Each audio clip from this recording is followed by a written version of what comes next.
Good afternoon, everybody. We're back and we are really excited to be sharing with you all today's webinar. As I go to share my screen, I'd like to introduce my co-host today, Michelle Alexander. Michelle, how are you today? Hi, I'm great, thank you. How are you? I'm doing great. Why don't you go ahead and tell everybody your role in our company?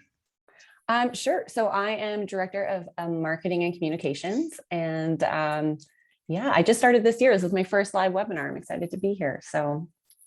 Wow. So you are in charge of the marketing for a marketing agency. Yes, I am.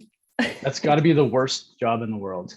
I can only imagine it's got to be similar to being the optometrist for an optometrist, that you actually have to be the person that goes in and does what others do for a living as well. Yeah, when you look at it that way, it's like if you've ever been a server in a restaurant and then you go to a restaurant and then it's like you are now being served. Yeah, it's kind of like that. I love it. Michelle, for those, because nobody's met you, what's something interesting about yourself? Well, I on the side, I'm a digital illustration artist, and I have a very specific niche, and that niche is junk food. So I've been creating junk food inspired art for the last year and a half. It was sort of started as my COVID project, but it's kind of turned into a little something more. I love it. And I know your art very well. It's very good stuff. Thank you. Maybe in the chat, you can put in your Instagram handle so people can follow you. Very cool. For those that don't know you, my name is Kevin Wilhelm. I am the president and co-founder of Marketing4ECPs. If you don't know who our agency is, we are purely exist to help the independent eye care practice survive and thrive. And I think this webinar specifically is really important as we talk about creating a marketing plan and strategy as we head into 2022. So here's the agenda. We're going to talk a little bit about strategy, 3-year, 1-year plans. Michelle's going to dive into determining objectives when I'm going to come back and talk marketing budgets. From there, we're going to really talk about how to create an annual plan, how to execute that plan. We are going to take up to 3 questions. Ask your questions as they come in and we'll try to moderate them. But we are going to do that, and we're going to finish with one final tip. And before we begin, I would like to thank our sponsors, J&J Vision. They are always such great friends of our company. We love working with them, and thank you very much for the support and sponsorship of this webinar as you have all year long. Let's dive in. What is strategy? Strategy is the allocation of time and resources toward activities that generate a desired outcome. Think about that. We only have so much time, we only have so much energy, we only have so much money. And so we all want certain outcomes in our business. So strategy is taking that time, that energy, that money, and dedicating them to activities that should generate a desired outcome.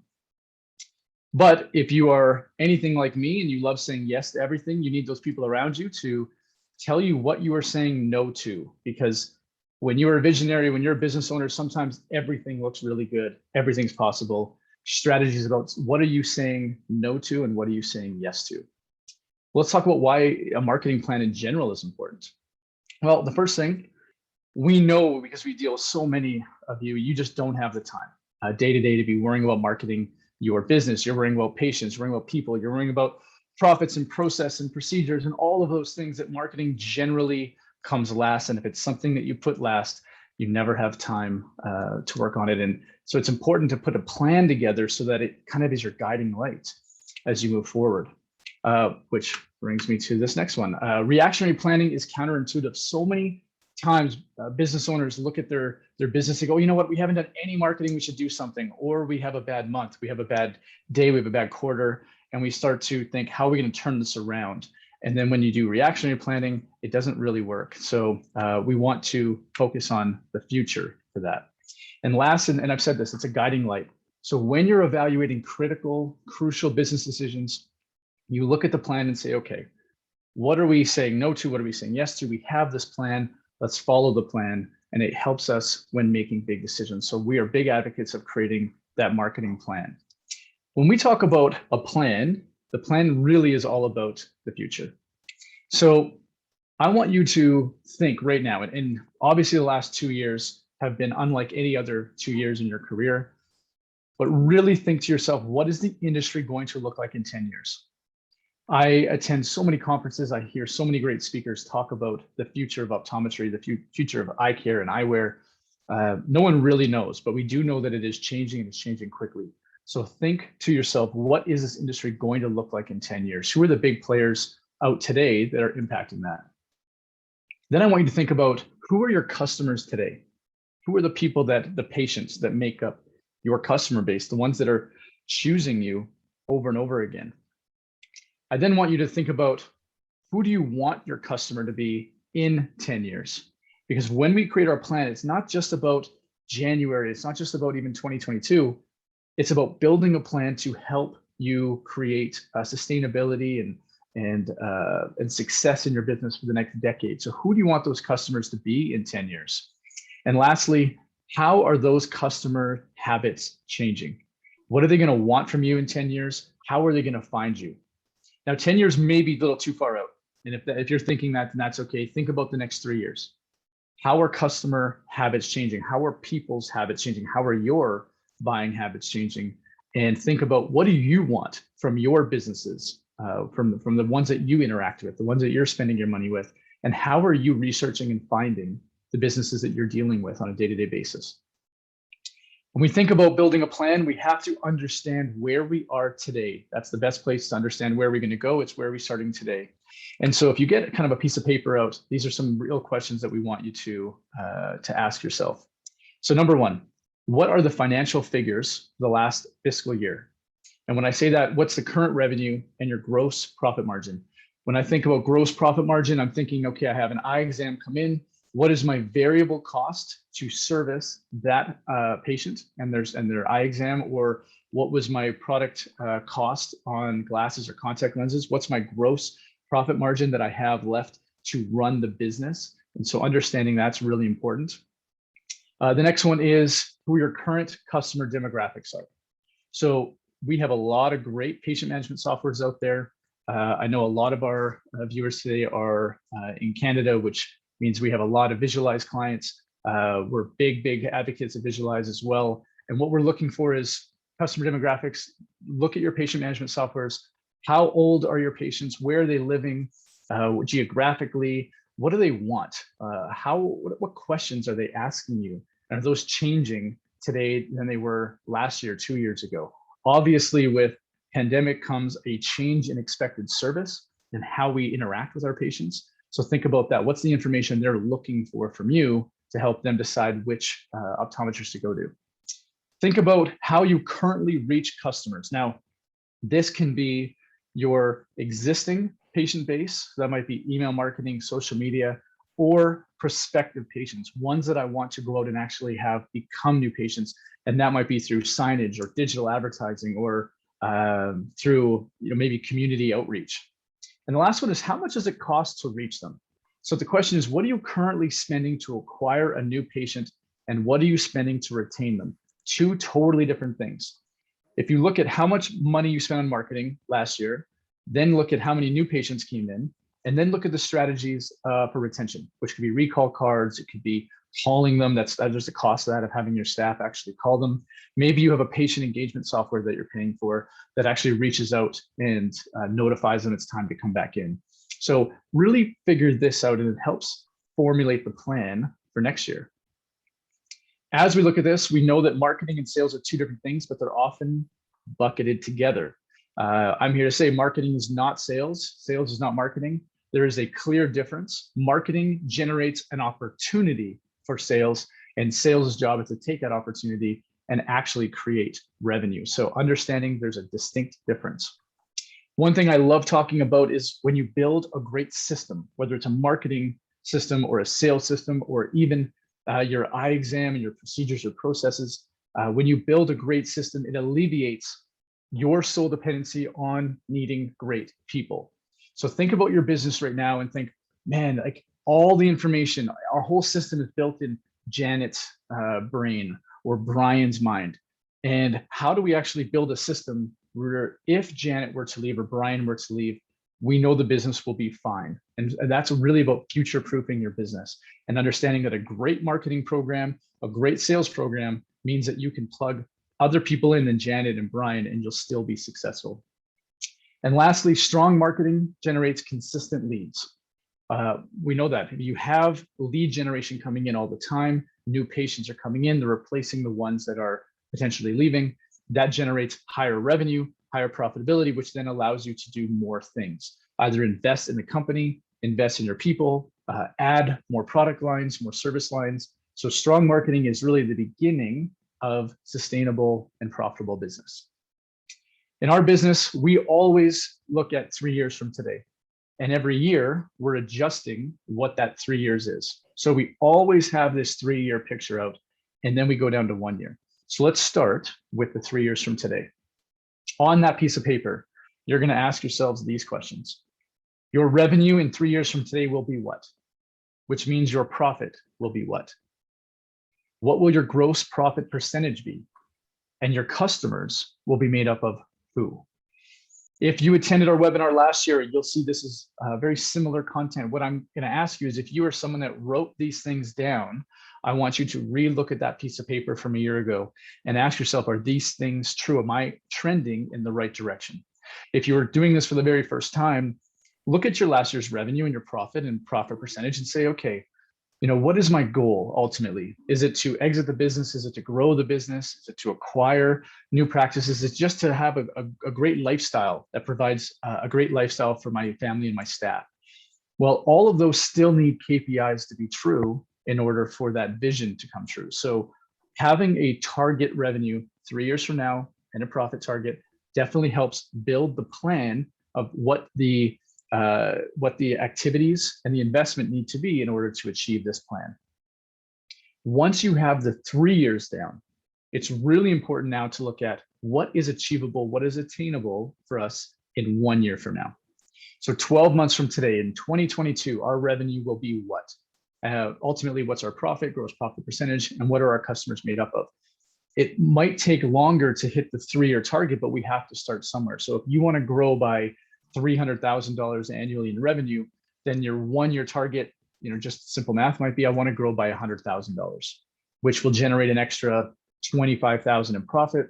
Our customers are going to be made up of more vision therapy clients, more dry eye clients or patients. We're going to sell more specialty contact lenses. Whatever your goals are for 3 years, it's starting to piece it into that 1-year picture. This is where I get to turn it over to Michelle, who gets to talk about really determining objectives. Awesome. So first, I apologize if you can hear my dog snoring beside me. He's like 8 pounds, but he snores like a grown man. So anyways, determining objectives. So generating leads and building a brand are 2 separate objectives, and they need to be treated differently. So the breakdown or the ratio of generating leads versus branding will depend on the life cycle of your business. So for example, if you are a brand new practice, your objectives are going to be different than if you've been around for a really long time. So let's dig into the differences between lead generation and branding. So lead generation is all about acquiring your next customer today. So think about lead generation as showing up for the people that are already looking for an eye care practitioner or new glasses or what have you. Successful lead generation is all about capturing the demand of today. And so right now, people are searching online for what your practice has to offer, but you want to make sure that they choose you over your competitors. So this requires a bit of a competitive mentality. Kevin, do you know anything about being competitive? Not at all. No. Most competitive person I've ever met. So you need to make sure that you show up for them and make sure that they know you are their best possible choice. On the other side, we have brand awareness, and this is creating a funnel for your customers of tomorrow. So this is speaking to your future consumers or patients who might not have an immediate need for eye care, but they might tomorrow or the next week or next year. And you want to make sure that they think of you first. So becoming familiar to them is going to establish that trust. And then most importantly, an emotional connection, so that when they are faced with a problem in the future, they immediately think that your business offers the solution. So I wish I could tell you that the magic ratio between lead gen and branding, but really every practice is different and it might take a bit of trial and error. But the important takeaway is that you need both in order to have a profitable business long term. So I know even in our headings here, we say lead generation versus branding, but they actually work together. So here we have some statements, and some of these statements might resonate with you more than others. So on the lead generation side, you might be thinking to yourself, I need customers today, or I want to grow by X%, or I want to double my revenue. And on the branding side, perhaps you're already at capacity or you're booking months in advance, but you might be thinking to yourself, I actually want to see better customers, or I want my customers spending more money with me. That would be more, if those resonate with you, you might be leaning more towards the branding side. Another reason you might be branding is you might want to be setting your brand apart from your competition and showcasing a specific niche that you offer to let people know that that is the type of practice you are. So maybe you're a dry eye specialist, you have really unique frames, or you want to set yourselves apart as having the best specialty contact lenses available. So so it's really important to make sure that you are trying to find that balance and making sure that you're focusing on both lead generation and branding. So we're actually going to shift gears a little bit here. And I'm going to talk to you a little bit about customer personas, because, we need to know who it is that you're trying to market, advertise, and sell to. And a great way to do this is to think about your most valuable customers by thinking of your ideal patient. So this is the person that you wish you could see all day, every day. And then you need to figure out what makes them this way. Is it their demographics? Is it where they live? Is it their income, their business size? Maybe it's their tastes or their hobbies. You need to figure that out. So I want you to actually right now just visualize your favorite patient or customer. Now let's talk about them. So Kevin, if you don't mind, just switching over to the next slide here. What characteristics about them make them desirable? So for example, maybe they're over the age of 40 and they have the financial means to purchase designer frames, or maybe they live or work next to your practice and they are long-term customers who return year after year, and you have that ability to build that lasting relationship with them. You need to find out how they found out about your business. And hot tip, the easiest way to find out is to ask them. Just ask them and they'll be happy to help you. Really important one. The reason your patient would want to choose you is probably one of the most important parts of your persona. So think about why they would choose your practice or products over the others. This is where that competitive mentality comes in. Why are they choosing you over potentially like online retailers or other optometry practices? Are they looking for your customer service, your expertise? Do they want to purchase quickly after maybe having an eye exam? Maybe they don't want to wait for shipping. Do they want to try on all the frames in the store? Whatever it is, you need to zero in on why the customers are choosing you and make sure that you're delivering on what they came in for. And then the last one here is, what are their pain points? So in other words, what keeps them up at night? Are they on a tight budget? Perhaps they're experiencing discomfort. Whatever it is, you need to identify it and identify what your persona, what would stop them from buying from your practice, and address these concerns to put their minds at ease. So you really want to ask as many questions about your target customer until you have a very clear vision as to who you're marketing to. So these questions could be, how old are they? Do they have a family? What's their annual income? What do they do for work? It could be, what videos do they watch on YouTube? What are they doing on social media? How do they like their coffee? You want to ask as many questions as you can to take out any of that guesswork. This is going to help you frame your content. So we have an example here. Oh, sorry. Go ahead. Well, and maybe a good example as well is like, you already asked these questions in the eye exam. Like, you already have this relationship. It's like that extra question about, why do you continually choose us? Why do you bring your family here? What brought you in originally? Just one or two extra questions, because you already are asking about where they work. You're asking about lifestyle. You're trying to diagnose some things. So it's just adding a couple of those questions, and maybe think about your top 3 customers and also those 3 patients that you don't really want to see that much. And you kind of put the list together and go, okay, what's common about these? So that when you create a marketing plan, we're actually marketing towards the one you do want. That's perfect. So here's the example. Yeah, Michelle, perfect. Yeah, here is Joanne. Everyone meet Joanne. She is between 40 and 54 years old.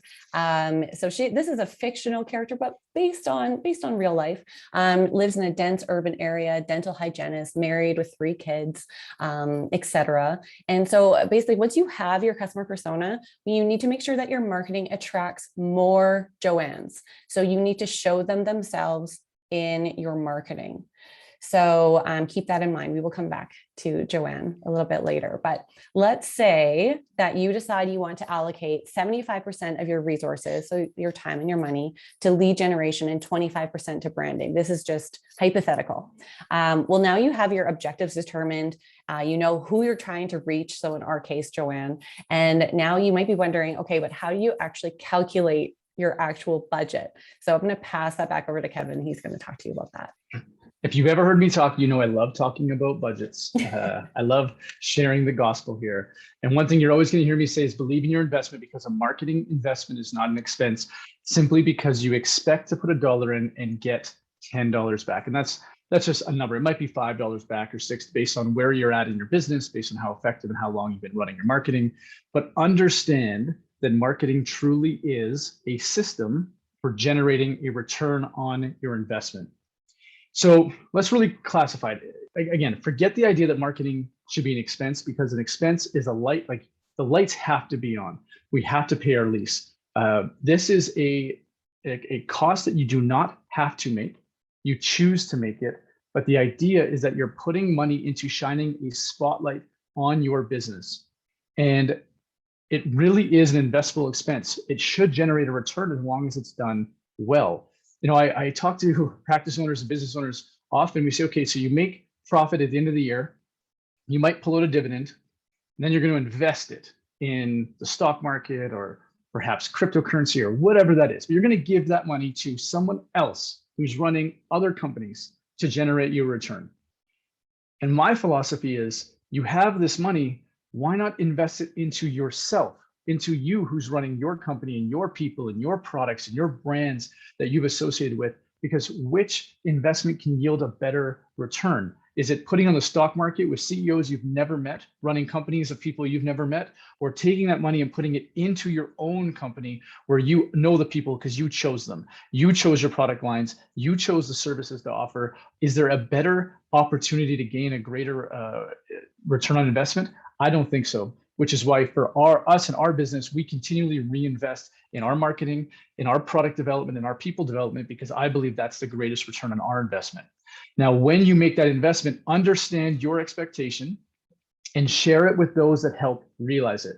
So for instance, Michelle handles our internal marketing. Her job is to put our brand out there for the world to see, so that we can work with more clients, more optometrists, more opticians. And so I have an expectation that we're going to invest X dollars.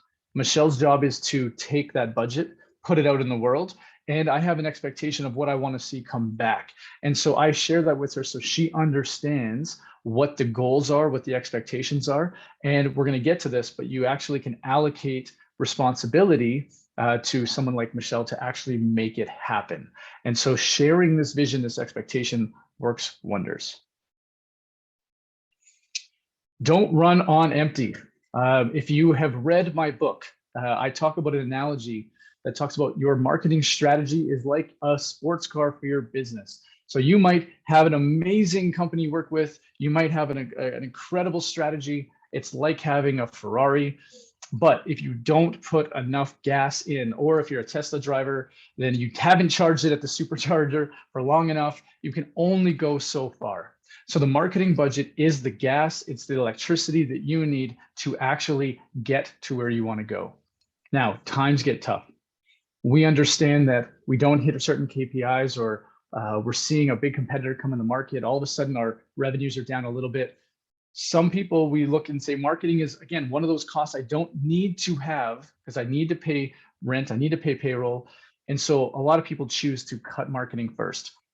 This is where I get to implore you to not look at marketing as the first thing to actually cut, because it is the one thing that's going to help generate and raise your revenues to get you out of those problems.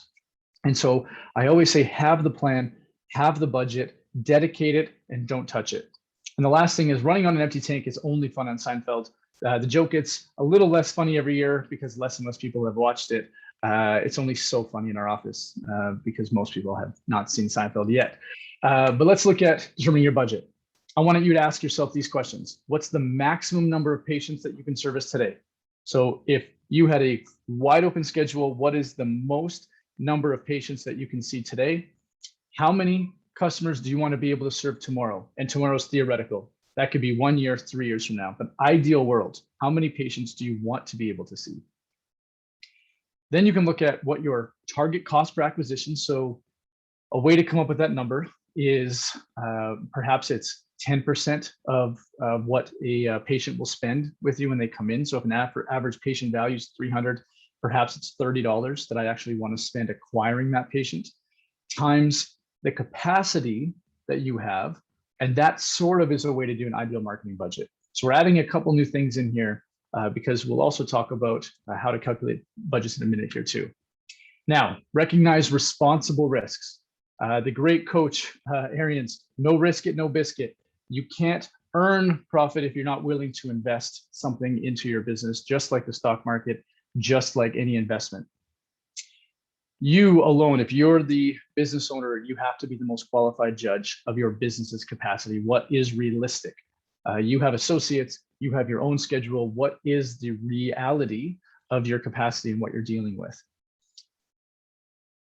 When you're starting out, I want you to at least be comfortable.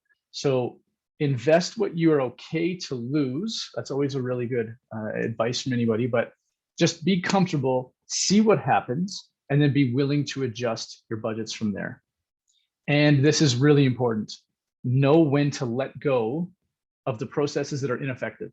When the marketing is not working, be okay to let go of it. If that particular campaign is ineffective, let it go and readjust your budgets and focus on the things that are actually bringing in new patients. Now, Michelle, you already gave the advice of just ask your patients, where did you hear about us? Keep a tally. There's a lot of ROI tracking. There's a lot of dashboards you can get to show you where your new patients are coming in from.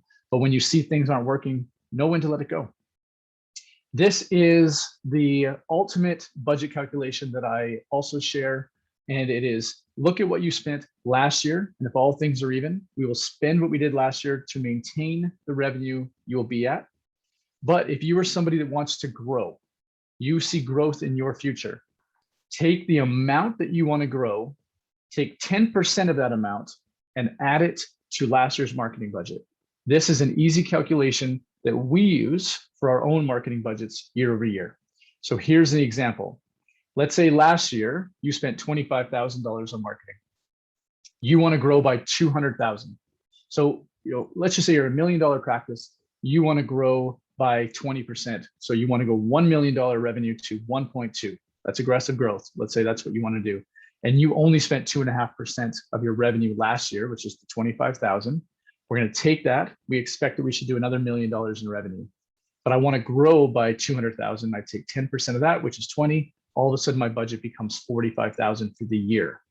When we do that, we go back to what Michelle was talking about, which is dividing your budget between lead generation and brand building. And she said arbitrarily with 75% and 25%, which is totally fine. Maybe it's 50-50. Maybe you're at a stage where you're a startup and everything needs to go to building the business for today. Then you can break these things out between lead gen and branding. And now you have approximate budgets because there are strategies that come next that really talk about how to spend that $2,800 or $950 that when combined over 12 months equals to 45,000. When you look at those strategies, here are some. So if you're looking at building your business for today, that means I need to go find patients that are today out looking for our services, our products, and our brands. And so where's the number one place? Absolutely Google. We know Google search advertising is one of the most, if not the most effective way to grow your patient base because people are already on Google. They're on their phones. They're searching for optometrists near me. looking for eye exams, they're looking for contact lenses. They're telling a search engine, I'm in need of something, and you can solve that problem. So they're already so far down the buying cycle that it's a great opportunity to market to them. Other ones are social media advertising with promotions. Hey, we're having a sale this week. We're doing a customer appreciation. We're doing a dry eye awareness. Those things help bring in people if you put a call to action, a short-term call to action on it. Email marketing, of course, works. We talk about having a big database of patients and knowing that you have, okay, maybe January, we have some open schedules. Let's send out an email reminding those people to book eye exams or come to our sale or come to our event. Digital advertising, direct mail, all of those things work about bringing patients in today. When you're looking at building for tomorrow, this is about putting out a brand into the market so that it creates that brand recognition and trust. Long-term, that's really what building a brand is. So search engine optimization is taking your website, having it have great content on it so it shows up organically. So SEO is a long-term thing. We can take display advertising that shows up on your phone, it shows up on websites, YouTube, having a YouTube channel, doing YouTube advertising, all of that really frames your brand. Having any type of content creation, whether it's organic social media, it's blogs, it's videos, anything you do in the content creation side is always about building a brand. And the piece of advice I'll give you on that is if you create a video and you spend money on that, the ROI is in perpetuity because somebody might see it 3 years from now or 4 years from now, and they're going to make a buying decision based on a blog article or a video or a social media post that you created months ago or years ago. Whereas with advertising, as soon as the advertising stops showing up, you don't have an opportunity to actually to generate an ROI at that point. So that's why we always recommend it's important to have a split between both. Michelle, back to you on customer personas here. All right. So yeah, back to Joanne. So when choosing your marketing platforms, you just have to keep in mind who you're trying to attract more Joannes, for example. So for example, is Joanne on TikTok? I'm not sure. You're going to have to find out, I suppose. But if she's 40, she's probably not on TikTok. Probably not. It doesn't hurt to ask. I feel like, what's TikTok? Okay, so everyone, I think we're ready to start actually creating our annual plan. I think it's time. So the first step here is you are going to get your team involved. And so you don't have to do it all yourself. So get everyone, all your stakeholders involved, look at your annual calendar, and you're going to start to schedule out your key dates, events, and ideas. So you're going to write down all of those seasonal campaigns, promotions, messaging, education you want to get out there throughout the year. So you can see in our example here, we have a New Year's promotion, AMD Awareness Month, Save Your Vision Month. There was a charity aspect to that one, and Women's Eye Health and Safety Month. So as you can see here, it doesn't all have to be promotional. It doesn't all have to be like a big sale or anything like that. But the key is to change up your messaging to make sure that it doesn't go stale. So monthly is great. Quarterly can work too. You just want to make sure that you're not becoming annoying and you're not fading into the background if you're just repeating the same thing over and over and over again throughout the year. And you're trying to stand out in a world where everyone is fighting for everyone's attention. So no pressure, but now we have to basically figure out how we want to get the word out. So for each campaign, you need to decide what you want to do. So this is not necessarily a one size fits all. Some of your key events or education you want to get out there, some might be bigger initiatives and some may be smaller promotions, for example, but here are just some options here. So the first one is social media, of course. It's up to you to decide the frequency and the budget. I highly recommend pre-writing these for each campaign and then changing up your message within each campaign for each, reel, post, story, etc. Even if the call to action is the same. So just keeping that information fresh. Organic social media is a great branding tool because it really allows users to get a feel for who you are as a practice. And if it's done right, you can actually establish that emotional connection. But social media can also be a really good lead generation tool as well, because more and more people are using social media like a search engine when they're seeking out information. So it's a good thing to keep in mind when you're preparing your campaigns here. So YouTube is up next on the list here. This is really great for awareness and education. So for example, if your practice offers dry eye management, a video is a great way to explain what it is that you do and why it's important. And then once you create a video too, if you create it in advance, you can even use these for YouTube ads later on if you choose. So that's a good option too. And then of course we have digital advertising campaigns. So these are like your digital display ads to help brand your business. It can be a little trickier to do this yourself, but if you have a marketing agency or marketing specialist or somebody you can turn to help out, that might be useful. And then your in-practice promotional pieces. So these are like your posters, your tent cards, signage for when people are actually in store. So it's important to maintain consistency, to sort of have that cohesiveness amongst all your different platforms. So whenever you can, try to reuse your content and your design where applicable. First of all, this is going to save you time, but also make sure that you don't send mixed messages. So you want to make sure that the message is consistent.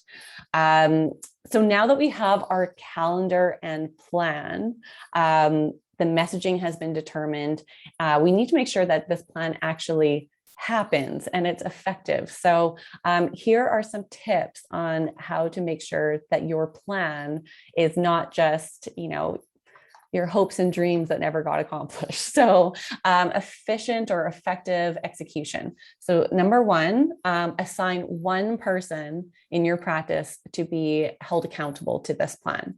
This might be you, but it might not be you. And keep this person accountable, give them KPIs.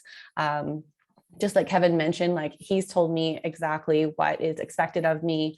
I'm the one being held accountable to that. So you need to make sure that you have that one person as well. You need to dedicate a budget. So predetermine your budget and ensure each promotion has the fuel needed to succeed. How much are you allocating in the year? And then break it down per campaign. You need to ensure that you have enough fuel to get to your 1-year target. So starting your year off with a bang sounds amazing, but if you've chewed through your entire marketing budget and it's only like mid-May, you're really not going to have anywhere to go with the momentum that you've built. So you want to make sure that you dedicate a budget and stick to it. You want to work ahead. An ideal timeline is working 3 months ahead of the promotion. So work towards that. Create all your materials, have it ready to go for launch. And this will relieve so much stress. So highly, highly recommend this.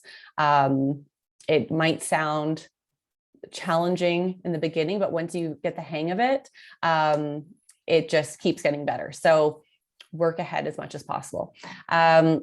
Alignment. So alignment is so important. All stakeholders with your business need to be aligned as to what these promotions are and what are their responsibilities in order for it to be successful.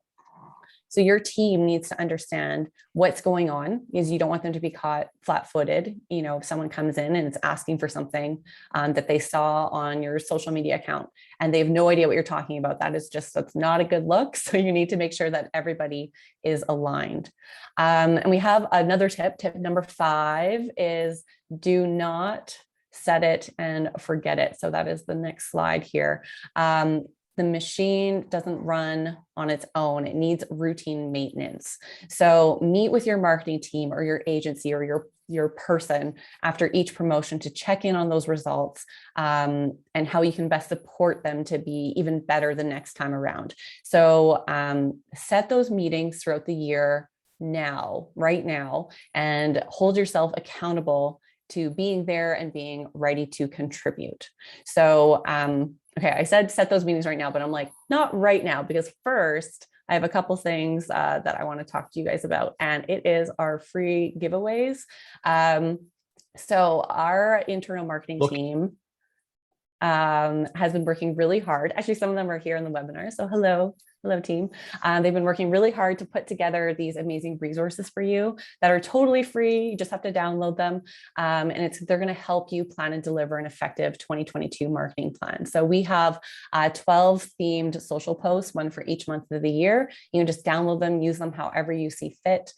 We have a 2022 marketing playbook. We also have a marketing calendar. So this is a Google Sheet. It comes with instructions. You can plug and play. You can just play around in there, and it's nice to not have to format your own. So definitely go check that out. The way you can get all of these downloads is to go to marketing4ECPs.com and then go to the resources tab right at the top, downloads, and it is the 2022 marketing plan. And that will have all three of these downloads, as well as the recording of this webinar once we're all done here. So, okay, but there's more. I begged and I pleaded Kevin, and I said, please give us free access to your digital marketing masterclass. And he said yes. So this digital marketing masterclass is full of marketing knowledge. So you can educate yourself on a high level, but you also leave with tons of tips on things you can start doing right away. And something that I loved about this is that it's all under 2 hours. You're not signing up for some like super long course or anything like that. And to get it, it's really, really easy. All you have to do is email him and just let him know that you would like it, and he'll send you a promo code. So his email is kevin@4ecps.com. Kevin, thank you for access to this.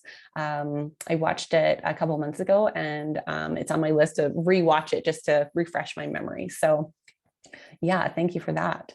And even if you're not attending this live and you see this tomorrow, or you see this even 2 months from now, still send me the email. I will still honor this. Anybody that sends me an email and asks for enrollment, I will provide that. Thanks. That's awesome. So up next, we have our question and answer period. That's right. So we do have one. It's from Shyla from Calgary. And Shyla's asking, how do I know if my marketing plan is working? It's a great question. And it really comes down to understanding the KPIs that you're determining are the indicators of success. So early on in the beginning, you'll say, this campaign will be successful if, and you need to fill in that blank. So the year will be successful if we generate X new patients, the average patient revenue is Y. For this campaign, we want to see 25 new patients walk in the door on Saturday for our big promotion. Identify what success looks like early. And then when you run the campaign, have a way to make sure you can track it. So if it's SEO, for example, search engine optimization, you know that it'll be successful if your website ranks, top page for this keyword and this keyword. Make sure that KPI is shared with whoever is responsible for that. But then you at least can monitor that. So on your campaign management sheet, whatever that document is that you're going to share with your marketing team or even yourself, write down, this campaign, this initiative will be successful if, and make sure that you have the ability to track if that is true. So that's probably the best way. There's great reporting that's out there. We offer call tracking and all of that sort of stuff, which helps provide some of that tracking, but really you want to know, investing in this campaign is successful if this is true. If you have another question, I want you to please put it in the chat. I know that we had a couple beforehand. Michelle, what's one of the questions that was sent beforehand? Yeah, so one of the questions is, does my practice have to be on social media? I'm going to let you take that one. Oh, okay, great. So this one's a bit complicated, but if you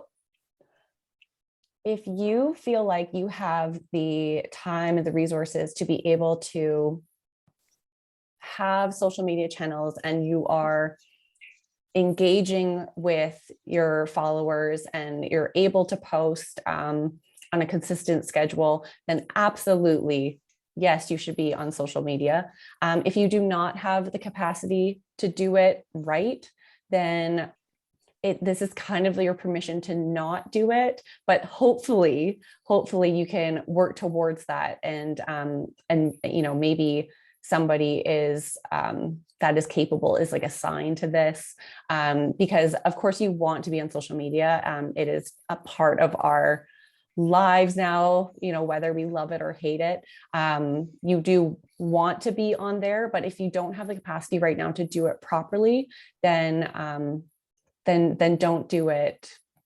I don't want to say half-assed, but don't do it half-assed. Don't do it half-assed. It's the truth. It's like, with anything in life, but especially in your business, if you can't give it the resources it needs, then just don't do it, because it will actually hurt your brand. If what you are posting, if you're posting once every 3 months and it's a blurry photo and there's not a lot of thought put into it, it actually does hurt your brand. So if you believe that social media is really important, but you don't have the time yourself, then determine how important it is from a resource perspective, meaning money, and then pay someone else to do that, whether it's internal, whether it's external. But again, strategy is the allocation of resources towards activities to generate an outcome. So if you want a great social media presence, then you have to dedicate resources, time, energy, and money. Michelle, any final questions came in? Yep, there is another one here. Any tips on creating buyer personas so that I am not guessing? So yeah, I can take this one if you'd like. Feel free to jump in whenever. So aside from just thinking of your ideal customer and trying to find, trends between them, another option is you could download all of your sales data and just go like pivot crazy in Excel looking for those trends. You can define what maybe like a low, medium, or high spending threshold is. Try to find those patterns and potentially like where they live, their age. You might even find trends like when are they spending like on different days of the week. So you're looking for those patterns. But my biggest suggestion would be to interview your own patients, your customers, and don't forget about your sales team. Make sure that you interview them. They're the ones that are interacting day to day with these people. So that will give you a good sense of who your customers are, and then you can from there determine who your ideal customer persona is. Absolutely. For us, what we do is we also look at personality types. It's a big one. And so we look at who are the types of customers that we want to interact with on a day-to-day basis. Who are the ones that show up prepared? Who are the ones that have questions for us, challenge us? We sort of create that customer profile as well. And so in our sales process, we're looking to identify who are those right type of people for us. And we start to really identify when expectations might not be there, or so we look for mentality more than anything else. And I think for you guys, it's the same thing. It's who is going to appreciate and value the service that you have, because we know that if you're on this call, I guarantee you're not the cheapest. And so it comes down to providing an experience that's premium and making sure that you're attracting the right people. It's recruiting the right patients for your practice. So that's a great tip, Michelle. Thank you. One final tip as we close out today, and this will be available on demand. So if you know somebody that you think absolutely needs to see this, please send them a link, send them a notification that we did this webinar, and we'd be happy to, we want them to see it. This is the tip. Advertising is the business tax for being unremarkable. When you have a remarkable product, a remarkable experience, people will do the advertising for you. When you are very ordinary, it costs a lot of money to make sure that the world knows about you. So invest in creating true differentiation between you and your competitors. And then marketing is about telling that story effectively. Thank you very much for joining today. Thank you to my co-host, Michelle. Thank you to J&J Vision for always being amazing partners of the program. Thank you to everybody who attended and those that watched after. Have a great December, have a great Christmas and New Year's, and have a very successful 2022.